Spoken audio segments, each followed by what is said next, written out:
first again. Well, another spot with this Light 'em gas. up. Light 'em up, up, up. Light 'em up, up, up.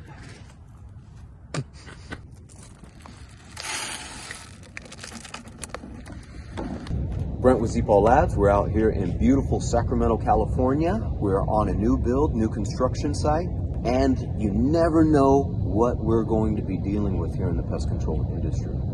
So we're going to be talking about ground squirrels today. So we're on a new build out here in Sacramento, California, and we're going to be dealing with ground squirrels today. So we're going to talk about, number one, how to quickly knock down the activity via a gas product, and number two, how to maintain that active control and preventative maintenance.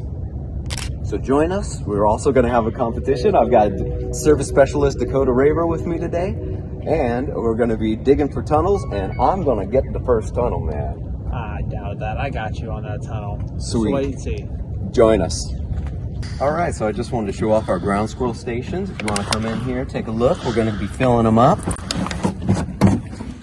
Here's our stations right here.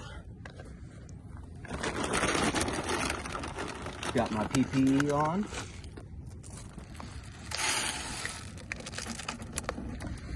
This product right here is a really good product. It's going to kill the activity, but also it's got an active ingredient in there called imidacloprid, which is modeled after nicotine.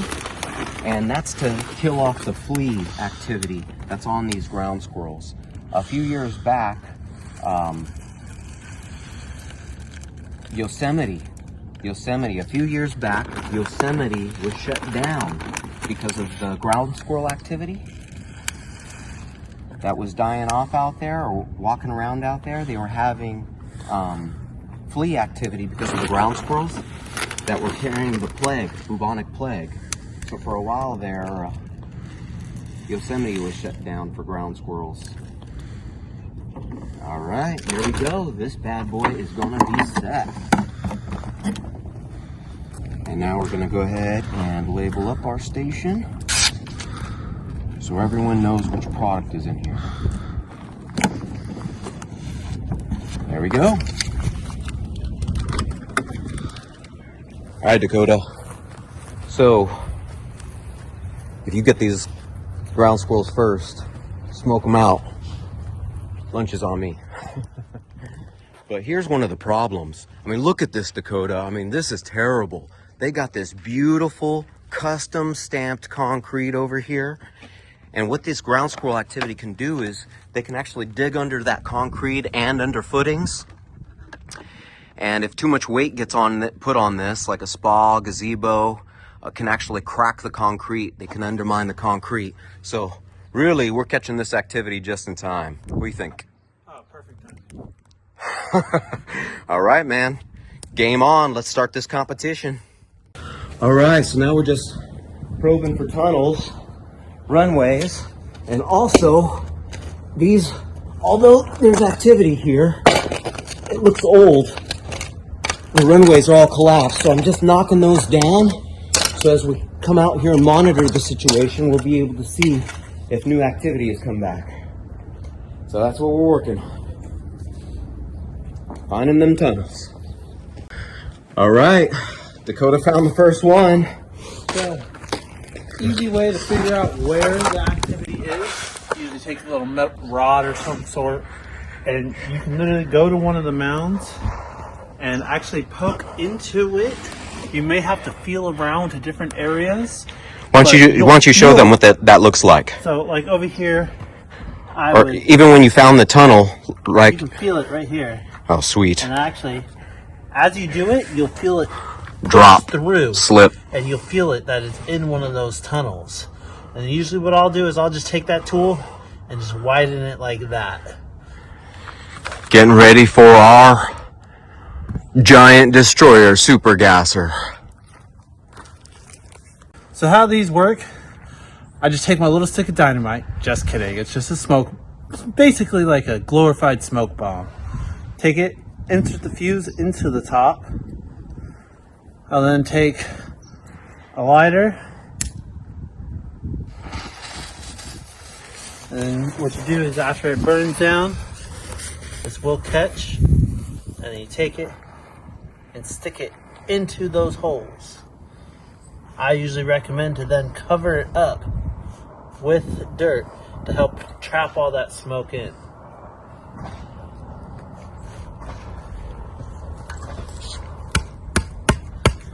Alright, and then you can take dirt from other areas, put it over, help trap it all in, and then you'll go around to other areas where you see the smoke coming out, because that's where all those tunnels are leading to. This one's pretty much, for the most part, coming out of just right here. We're going to find some other tunnels and add some others into those as well. Oh yeah, the first one I find is gonna look better than that. We'll see, huh? Bait this main tunnel. Hopefully I don't make this one explode, yeah? I didn't know it was January 1st again.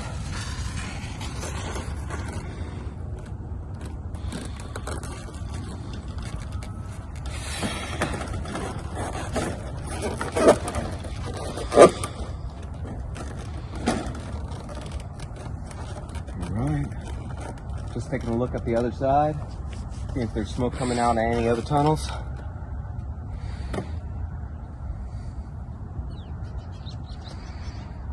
That was a good application, man, right in the heart of their tunnel. I felt it drop when I pushed it in.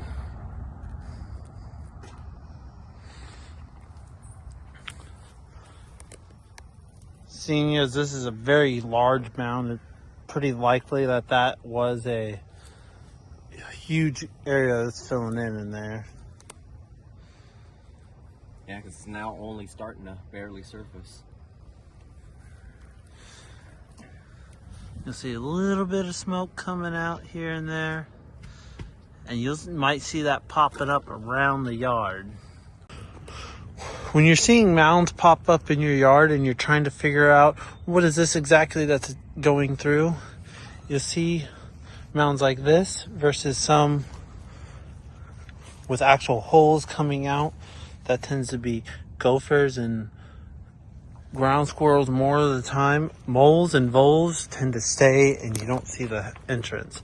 Huge mounds like this here is a good sign that you do have ground squirrels. They tend to have a bigger openings, as you see here. This is a main entry and exit point for them into the yard. All right, we found another one over here. As you see, this dirt is darker compared to some of the lighter areas. That's a sign that it is very fresh activity, probably within the last day or two. So we're gonna go ahead and try in this one as well. Another spot with this gas. Light 'em up, up, up, light 'em up, up, up. Oh, You do have to be careful about when doing it, because if you go to push it in with a tool, you may accidentally bust through the safety containment portions of this and cause it to just kind of go up in smoke, as you see there. good thing I had my safety gear on. All right, so we got our stations all set up. This is that long-term control solution. So we've got our ground squirrel stations all set up. This is the long-term ground control. Alrighty, now to the next part of placement of the stations. I recommend usually about 50 feet apart from them. That's about the average coverage for most stations for protection from the station. So we have one here spread out along the yard through a few different areas. And my best way to do it is have it up against a surface like this. Most rodents don't have very good eyesight, especially ground squirrels being underground as much as they are. Their eyesight's not the best, so they will tend to follow along a boundary as a path. So have it against the fence, they're more likely to go inside of the station. Yeah, you can see the activity is running all along this fence line. All along the fence line here. So Dakota and I are getting ready to have our little competition. which one of us is gonna gopher gas these guys out, or which one of us is gonna really hit these tunnels and gas these guys out, these ground squirrels. So Dakota and I are getting ready to start our little competition and gas these guys out. See which one of us can really hit these tunnels. And then now after you put that in, you just keep an eye out in the area. Anywhere you start seeing smoke come up, you take a little bit of shovel full of dirt and just cover that up to trap all that smoke inside that tunnel system. Looking like these might actually be a pretty decently sized tunnel system. Tends to happen when in a larger area like this. A lot more area for that smoke to fill out before you start seeing it come up sometimes. So over there we got our main activity mound. I already treated a tunnel over there. Now we're gonna probe this tunnel. They'll often close the entrance up to their tunnel, but you can kind of guess where the activity is going, right? So you just kind of take your probe and try to gently, oh, there's a runway. Open up the runways, there we go. And you'll feel a huge air gap. You'll feel their tunnel. Oh, he's going that way only. Yeah, there we go. All right, now we're gonna get our gopher gasser here. We're gonna smoke these guys out. Now you wanna stick your gopher gasser, little TNT, right in that pocket. And then cover it over to keep all that deadly gas in the runway. There you go. Anything in these tunnels over here are gonna be smoked, literally. Okay, so I wanted to show the good folks at home how I get this done. I've got my Amdro gopher gasser. What I'm gonna do is they close up these tunnels, so you kind of gotta guess where the tunnel leads. Oh, there it is. There it is. My flat bar just slipped. And so the runway is going, well, which makes sense. It's going that way, up to that mound right there. So I've got a good little opening here. Okay, we'll just light up our gopher gasser. Ooh. Ah,